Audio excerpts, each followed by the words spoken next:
The capture. He was dropped like waste. The next moment, the ground swallowed him whole, straight down into a pit camouflaged with leaves.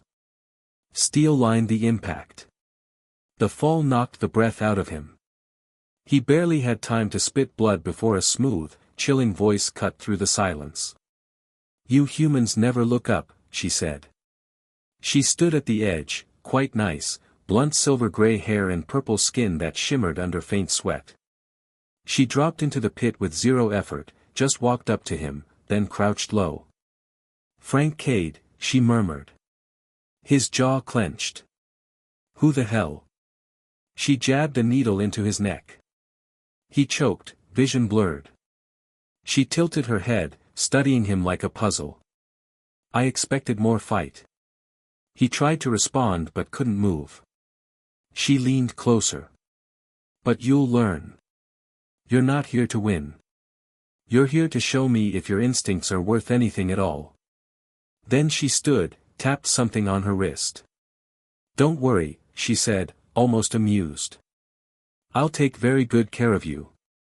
Frank woke up strapped down, not in a dungeon, not in some cold alien prison. This place was beautiful, if you ignored the fact he couldn't move. The walls glowed with ambient light, no fixtures, no bulbs, just soft radiance that pulsed like a calm heartbeat. His body was laid out on something like a diagnostic bed. He tried to move again. Nothing. Not a twitch. Then click, a perfect woman walked through the door. Nusa. Same woman, same skin like dark violet silk under soft light, same silver hair. But now she wore something different, a fitted black bodysuit with subtle ridges across her ribs, hips, thighs. Nothing flashy. She approached. Frank narrowed his eyes. "So you drugged me, caged me, and now you're going to play nurse?" Her hand lifted lazily. A small device on her wrist flickered blue. She didn't answer him. She scanned him from his forehead to his toes. The scanner beeped softly as it passed over his chest, then again when it hit his abdomen. Her eyes flicked to the readout. Cortisol spike. Blood flow concentrated in lower abdomen. Baseline arousal detected. He blinked. Wow. Arousal. Must be a glitch. She looked him dead in the eyes. "You humans lie with your mouths. Your bodies are honest." She tapped something. A gentle shift allowed his head to tilt slightly, just enough to follow her movements. She circled the bed. "You plan to dissect me," he muttered. "If I wanted you dead, you wouldn't have woken up." "I'm flattered." "You're not here to be flattered," she said, stopping by his side. Her fingers hovered over his wrist, then dragged lightly across his skin. "You're here to be studied. Is this how you flirt?" She leaned in. "You think this is flirting?" He didn't flinch. "If it gets me out of these cuffs, I'll call it whatever you want. The test begins." She straightened, tapped her wrist device again. Pressure around his limbs eased, he could move his fingers, his arms, but before he could sit up, her hand landed flat on his chest. He froze. That same scanner beeped again, rapidly this time. Arousal level increasing. No physical stimulus administered. Her gaze dragged down his torso. "Is it me or just the powerlessness?" Frank didn't answer. Her hand lifted slowly, brushing down the center of his chest. He caught her wrist in a flash. She didn't pull away, just stared at him with a predator's calm. His fingers tightened around her wrist, but she didn't seem alarmed. She smiled. "See," she whispered, "you are predictable." Then she stepped back. Frank exhaled. "What do you want from me?" She turned her back, started toward the door. "I want your instincts. I want your limits. I want to know if your biology is as stubborn as your mouth." She didn't look back, but her voice cut through the room like glass. "I already know how your body reacts when you're being dominated." Then she was gone. He stared at the ceiling and muttered, "She enjoys this way too much." The door didn't open for another 5 hours. No visitors, no food. Just time dripping slow. He tested the restraints, still loose, but the bed kept him pinned with subtle pressure fields. Everything here was controlled. Until she returned. Nusa entered like someone checking on a prisoner. She moved like she owned the space. "You've been scanned 23 times since I walked out. You didn't move." "Why?" Frank said, "Didn't feel like dancing without an audience." She walked to the side of the bed, stopped, and pressed her hand against a sleek console embedded in the wall. The room shifted, not visibly, but he felt it. The air thinned slightly. Warmth seeped into the metal beneath him. A faint scent drifted down from unseen vents. "Temperature elevated," she said, still watching the monitor. "Olfactory triggers released. Mild arousal agents. Very mild." Frank blinked up at her. "Is this foreplay where you're from?" "No," she replied. "This is phase 1. "Of what?" "Stimulation resistance." She tapped the console again. A low hum rose from under the bed, vibrations, barely noticeable at first, then rhythmic, like a pulse. Frank gritted his teeth. "You trying to break me with a warm mattress and expensive perfume?" "I'm observing." Her fingers danced across controls he couldn't see. The air grew heavier. Frank's heart rate ticked up. She was watching him, not just his body but the micro-reactions. "You're calm," she said, almost disappointed. "I'm bored," he shot back. She pressed one final key. A panel above him opened silently. Mist descended, cool, tinged with a sharper scent this time, something that tingled across his skin, under his shirt, into his scalp.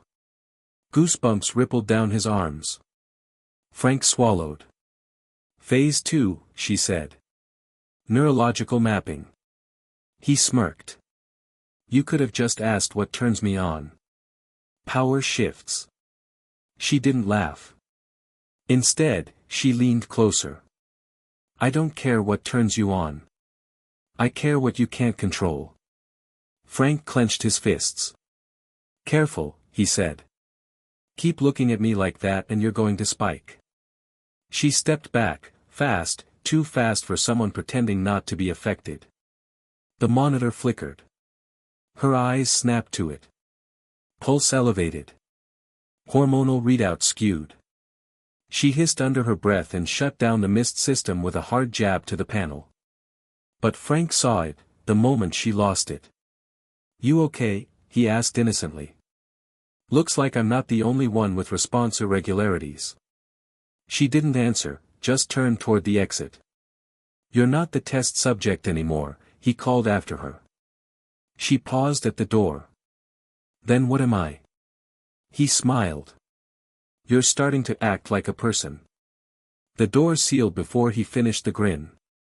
Later that night, Frank didn't sleep. He was studying her the same way she studied him. He replayed every step she took in his memory, the way she never touched the console with the same finger twice, the way she always kept her back straight when she lied. He didn't hear her come back, but the lights shifted subtly. He just whispered, "Can't sleep without seeing me, huh?" Nusa was seated against the far wall, not watching him, watching a projection. Him. His scan. His heartbeat. His responses. And her face, focused, but something behind it was shaking loose. She muttered, almost too low to hear, "There's chaos in the skin." Frank smiled in the dark. He didn't know what the next phase was. He was getting into her head, and he had no plans to stop. The restraints were gone. Frank didn't ask questions when the door to his chamber opened and a small drone projected a simple message into the air: "Supervised mobility granted. Comply with escort protocols. Testing suspended until further notice." He stood. He stepped into the corridor. It was quiet, too quiet for a military facility, too intimate for a prison. His escort appeared at the next bend, another humanoid, male, purple skin, slight build, eyes lowered, hands folded in front. He didn't speak, just nodded and turned, expecting Frank to follow. Other beings were there, all humanoid, all purple-skinned. Frank counted 12, 9 women, 3 men. The women talked, walked, directed tech. The men stood at stations or followed behind them, saying nothing. Frank slowed his steps. The dynamic wasn't subtle. The men weren't weak, always waiting for instruction. "You seeing what I'm seeing?" he asked aloud. His escort didn't answer. Frank smirked. "You're not mute. You're trained." They arrived at a circular platform embedded into the ground, surrounded by concentric rings of light. A small interface blinked twice, a recording station. "Speak," the escort said, for the first time. Frank stepped forward. "What am I recording?" "Your mental state. Emotional drift. Language assimilation. Cultural adaptation." He tilted his head. "You mean, do I like being your prisoner?" "No," the escort said without inflection. "Do you understand being our prisoner?" The connection. The rings of light spun slowly under his feet as he spoke. Frank Cade. Human male. Diplomatic envoy. Current condition, stable. Current objective, unknown. Emotional state. He paused, then smiled faintly. Amused. Curious. Mildly aroused, not by the tests, by the power games. The platform pulsed. Data locked. The escort didn't comment, but something about the way he turned, a flicker of unease. Frank didn't need to be told what he was seeing, emotionally submissive males, trained not to challenge. Passion was considered volatile, unreliable, something to be harnessed or suppressed. That night, she didn't come to him, but he felt her. Frank wandered back to his room, no locks, no guards, but he didn't try to leave. When the lights dimmed, he found a small glowing orb placed near the edge of his bed. It flickered once and projected a feed onto the far wall, footage of him from earlier that day, standing on the recording platform. The way he smiled. The exact words he used. The pulse analysis. And, in the corner of the screen, her, Nusa, just watching. Frank leaned back on the bed, arms crossed behind his head, and let the feed loop twice. Then he said to the empty room. "You're trying to study me without being in the same room. Wonder why?" Somewhere else in the facility, Nusa stood in front of her private display wall. She hadn't told anyone about the footage she pulled from the trial logs. She wasn't sure she cared. She pulled up the neural chart again. Baseline aggression, high. Resistance to environmental control, high. But something else had started to show, his physiological rhythms weren't just holding. They were sinking. Not completely, but enough to break protocol. She leaned against the edge of the console, stared at the playback of his last remark, amused. Curious. Mildly aroused, not by the tests, by the power games. Then she whispered, "You're not just adapting. You're learning me." Her wrist console vibrated. A message from the council. Status update requested. Subject's emotional profile trending toward instability. Recommend suppression protocol. Confirm escalation or prepare justification. She stared at the message. Didn't answer. The next morning, Frank was summoned again. Just a message, report to Chamber E19. No sedatives administered. He was already halfway there before the drone finished playing the message. He didn't bother asking questions. The door to E19 opened without a sound. This room was different. Then he felt her, a heat at his back. She was behind him. "Why this room?" he asked without turning. This chamber was used by early Virulin consorts. Not for breeding. For truth. Frank turned. She wasn't in a bodysuit. She wore a simple dark wrap draped at one shoulder, cinched at the waist. She stepped toward the platform. He followed. "Lie down," she said. Frank raised an eyebrow. "You're not even buying me dinner first. This is a resonance trial. Your memories will be accessed. One may be shared." "What kind of memory?" "The one your body remembers deepest. The breakthrough." He laid back, stared at the ceiling, a dome with a single opening above where jungle wind drifted down in slow breaths. Nusa joined him. She sat cross-legged beside him, closed her eyes. "Breathe," she said softly. "Match my pace." Frank closed his eyes, focused his breath, synced with hers. Inhale.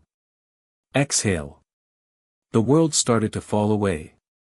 Then he was 8 years old again, running down a hallway of steel, barefoot, blood on his hands, his father's blood. Sirens howled. Oxygen lights blinked red. A woman screamed in the distance, the kind of scream that never meant anything good. His pulse pounded in his ears. He turned the corner and slammed into a wall. He bit down hard to keep from crying. Then something caught him, a hand. He didn't remember the face, just the warmth, the safety, just the voice that whispered, "I've got you now." Frank gasped back in the room. His fists were clenched, and her hand was on his. He didn't speak, but when he turned his head to look at her, her eyes were wide, her lips parted. "You felt it," he said. She didn't deny it. "It wasn't a simulation," she whispered. "It was a transfer." "You pulled it from me," he said. "You saw it." "I didn't intend to, but you did." He stood too quickly. Frank sat up slowly. "You weren't supposed to be able to sink," she said. Frank stood, walked toward her. He stopped just in front of her and said the thing she didn't want to hear. "Maybe your protocols are broken." "You don't understand what this means," she said. "I do," he replied. "It means I'm not just responding to you. You're responding to me." "This was a mistake," she said. "No." Frank said. "This was the first real thing that's happened since I got here." She whispered, "Your mind, it's unguarded." "Or maybe," Frank said behind her, "you're not as immune as you thought." She left the chamber without a word. The door to the resonance chamber still hung open behind him. Frank didn't move. He stood alone in the center of the stone platform, breath steady, pulse slowing. Nusa had touched him, felt him, and she hadn't come back. Elsewhere in the compound, Najura moved fast. Her hands flew over the control panel in her quarters, layer after layer of classified files collapsing under her own authority. Purged. The trial logs. Erased. The neural imprint. But it was too late. The system blinked red. She froze. The screen glitched, and then her face stared back at her from inside the display, not her current face but something older, purer, before the training. Before the duty. The Council's security protocols had activated. She had 17 minutes before they arrived. 17 minutes to decide. She closed her eyes, reached for the final override code. Her fingers trembled. She would be stripped of rank, maybe worse. But she pressed it anyway. All doors unlocked. All barriers down. She moved to the window where the early morning light cast silver across the compound. Far below, she could see him, Frank, walking freely through the inner courtyard, escorted by no one. He looked up at her window. Somehow, he knew. Her console lit up with emergency alerts. Demands for explanation. Threats of security breach protocols. She ignored them all and made her way to the courtyard. When she arrived, he was waiting. "You set me free," he said. "Not because of protocol," she admitted. "Then why?" "Because." She hesitated, fought against years of conditioning. "Because for the first time, I felt something real. He stepped closer. What happens now? She looked past him at the distant tree line where the settlement ended. The council will come for both of us. But they don't understand what's happening. What's changing? You're different, he said. Not like the others. She nodded slowly. I've been testing humans for 15 years, Frank. You're the first one who ever tested me back. She held out her hand, a gesture she'd never made before. An equal gesture. Not a captor. Not a scientist. Just one being reaching for another. We have 17 minutes before security protocols lock everything down again. Enough time to reach the boundary ships. Frank took her hand. You're abandoning your people. I'm finding them, she corrected. Something got lost along the way. Maybe we both got too comfortable in our cages. Their fingers intertwined, purple against tan, alien against human. The connection sparked something deeper than physical. What about your research? He asked as they moved toward the perimeter. She smiled, the first real smile he'd seen from her. I'm taking the most valuable specimen with me. Behind them, alarms began to sound. They ran, not looking back, toward the edge of everything they'd known. The end.